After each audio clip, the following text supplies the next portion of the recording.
Okay, so let's dive in.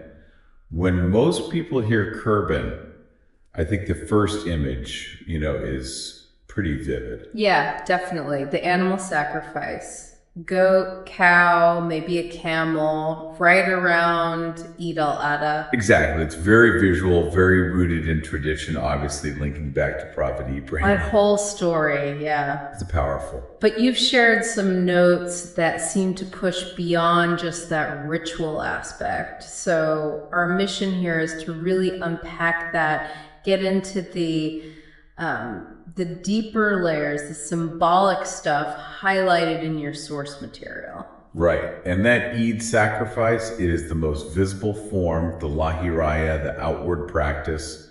It's important. An act of obedience, sunnah muakkada, highly recommended if you have the means. If you can, yeah. But, like you said, the notes you sent over make it really clear Islamic understanding of sacrifice, and kurban specifically goes way deeper than just that annual ritual. It's much more profound. Okay, so where does the source material suggest we look first to grasp that deeper meaning? Straight to the Quran. Specifically, Surah Al-Hajj, verse 37. This is really the heart of it. What does it say? It says, and this is crucial, their meat will not reach Allah, nor will their blood, but what reaches him is your piety from you.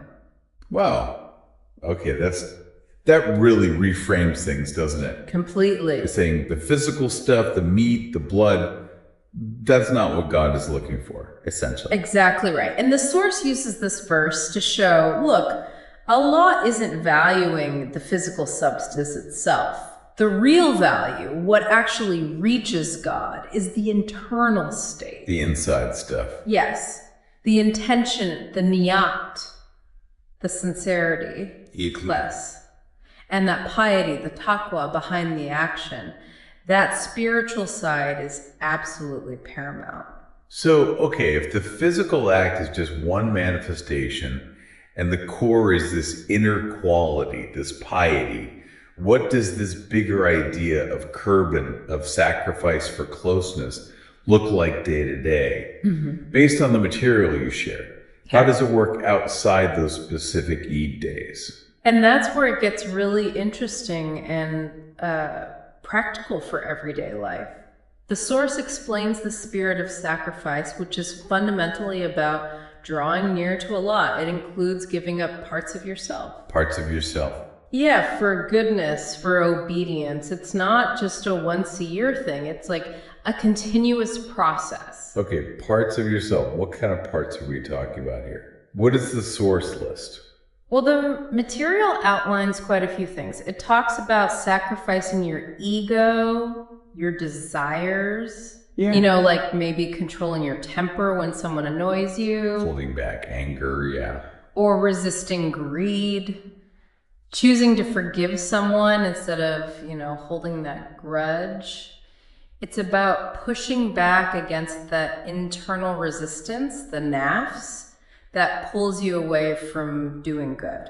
So kind of wrestling with your own lower inclinations. Precisely. And it also means sacrificing your time and your effort. Okay. How so? Could be time you spend in prayer, or seeking knowledge maybe, putting effort into helping your family or your community, volunteering for something. Basically, giving up some of your own leisure, your comfort for a purpose beyond yourself. Giving up something valuable like time, which is finite, or just plain energy. Absolutely. And of course, wealth. Sacrificing wealth isn't just the animal on Eid. It's also about regular charity, giving, things like tzedakah, voluntary giving, or in fact, spending in Allah's way. It's about lessening that attachment to material things and using your resources to help others, following God's guidance. So it really boils down to giving up something that costs you personally. It could be comfort, time, money, even pride, or wanting immediate satisfaction for a higher reason or to benefit other people. That's the central theme the source keeps coming back to. In this wider spirit of sacrifice, it's tied directly into key Islamic values the material mentions, like ikhlas, sincerity, sabar, patience, especially when things are tough, tawakkul, relying on Allah, and ukhuwah, that sense of brotherhood, community, solidarity. So living those values is a form of sacrifice. In essence, yes. Living those values fully often requires that kind of self-giving. It's about a deep inner commitment that shows up in your actions, whether it's the big ritual on Eid or, countless smaller choices you make every single day. Okay, let's try and pull this together then, based on your source material. It seems like, yes, the animal sacrifice on Eid is a major visible form of kurban.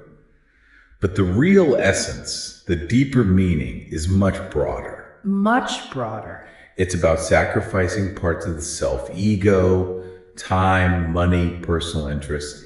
And it all flows from an inner state of obedience to God and this active care for other people. Yeah, and it loops right back to that verse, Surah Hajj 37.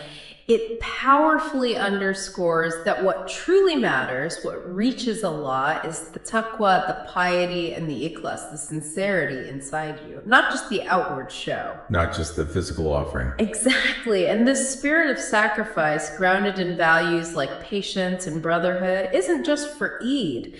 It's meant to be woven into how you live your life day in, day out.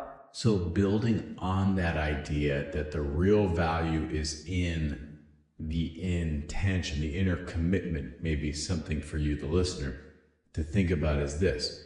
What forms of sacrifice in your own life, maybe big, maybe small, might connect with this wider concept, giving up something, your time, maybe your comfort, maybe just exercising patience for a purpose you believe in, or simply for the benefit of someone else. Thank you for watching this video. Hopefully useful. Don't forget to like and subscribe.